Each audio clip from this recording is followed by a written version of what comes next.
Ladies and gentlemen, I am Qiuqin Wu. My English name is Grace. I came from Sichuan Normal University in Chengdu of China.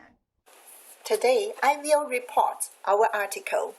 Our title is Reducing Consumer Obesity and Overweight Incidents, Roles of Governments, Regulations, Consumer Education and Marketing. Before article presentation, I would like to introduce the corresponding author of this article, Professor Paul Chao. Professor Paul Chao passed away peacefully on the morning of April 29th this year. According to his family, his passing was not COVID-19 related, but some hidden physical conditions that we didn't know of. As a respected professor of marketing at Eastern Michigan University and a devoted member of the church, he loved and was loved by many. These photos are of him and his family. Professor Paul Chao made a major contribution to this article, and he was also our family's friend. I'm very grateful to work with him to complete this article. Next, I will introduce our article. This paper presents a review of the research literature on overweight and obesity problem by incorporating medical, economic, and marketing research perspectives to shed light on the growing problem across all ages and socio-economic strata. We draw upon multidisciplinary research literature to gain a better understanding of the major causes as well as proposed remedies. Some are more likely to be more successful in addressing the difficult problem. Our conclusion is that as the issues are quite complex, no one single solution will work. It probably will require all stakeholders to be involved in order to come up with a reasonable solution to address this difficult problem. More researchers need to be conducted, especially research involving a cross-country comparison to provide greater insights, since this problem has become a global problem and not just confined to the developed economies in the West. The prevalence of overweight and obesity combined have exceeded 50% of the population in many countries worldwide. Furthermore, obesity can cause a range of complications or related diseases, which in turn affects life expectancy or reduces quality of life. In more severe obese patients, the incidence and mortality of cardiovascular diseases, diabetes, and certain tumors have increased significantly.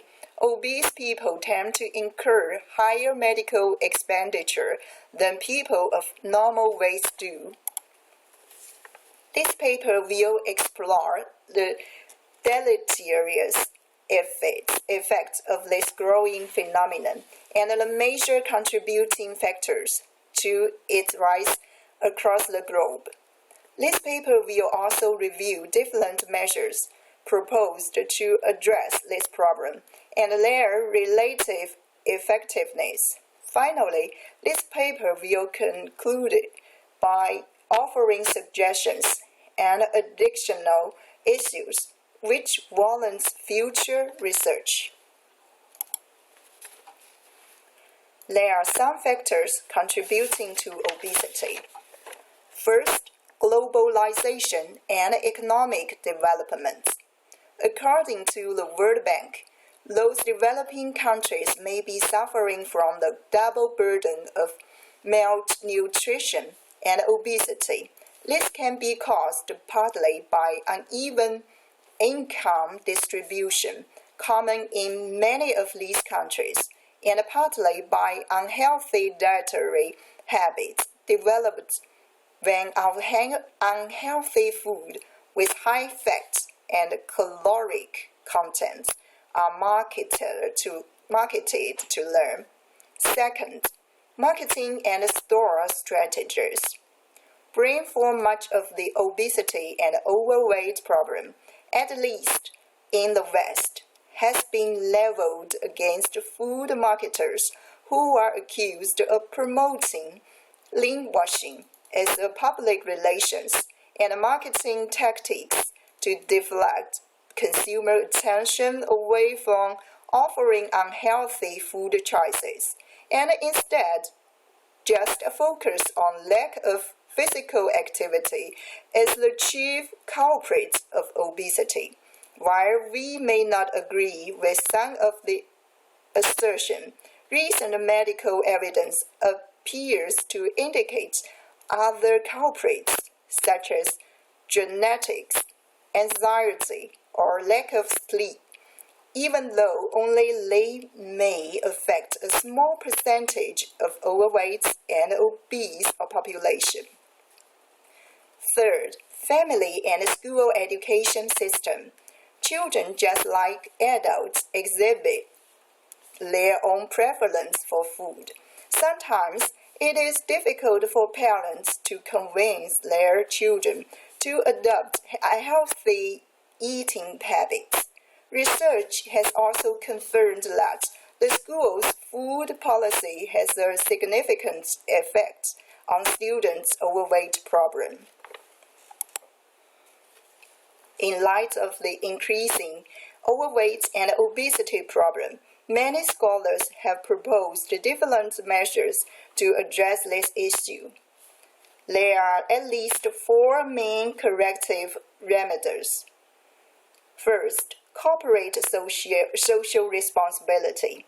Competitive forces and a free market economy may provide a partial solution to the obesity epidemic, albeit not in the short run, but in the long run. Second, industry self-regulation. Those who advocate industry self-regulation place a great deal of confidence in the good intention of businesses to act ethically in the marketplace. However, food industry self-regulation can be difficult to implement since food nutrition issues are quite complex. Third, social activism. Public health organizations have also launched many activities to prevent obesity and promote healthy lifestyles. They try to stimulate people's attention to obesity through health advertisements and encourage people to take actions to prevent obesity. Fourth, government taxation and regulations.